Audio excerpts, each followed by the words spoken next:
All right, let's get at it. So as the end of the year starts to approach in manufacturing, we've got holidays, and God knows I'm looking forward to mine.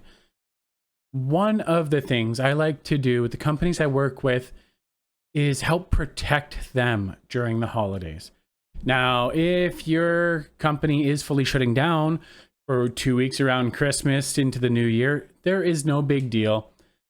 There's not much to worry about. However, if you are going to be running during that 2 weeks around Christmas, I've got some points that I want to share with all of you. All right, good. Everyone that's going to be off those 2 weeks is already gone? Okay.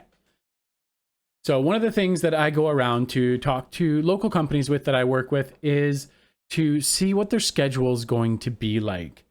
Now, why is this even relevant? Like, am I just trying to be nosy? Am I trying to plan some B&Es? No. It's because deliveries start to suck around Christmas. We have suppliers of tooling that are starting to take their vacation time. We've got less people working in their shipping departments. Okay, that's fine. They can plan ahead. Maybe. We also have inclement weather.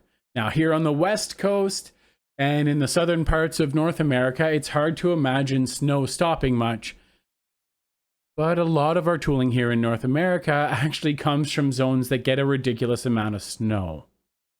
So what do you do if the last shipment you were hoping to get on the eve of Christmas Eve can't make it because of inclement weather, and now your distributor shut down and they aren't open to get it to you? Well, you start to look at what you're going to be running, what tools you may need, and talk to your distribution partner.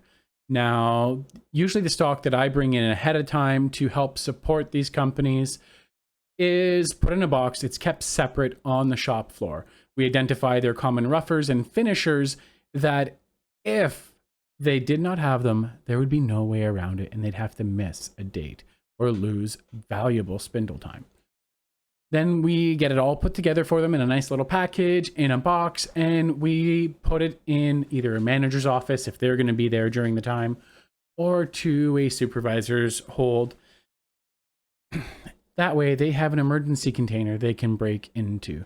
Now, typically, most of it's left, and they just continue to consume it throughout January, which helps them stay lower on their consumable budget in the beginning of the year.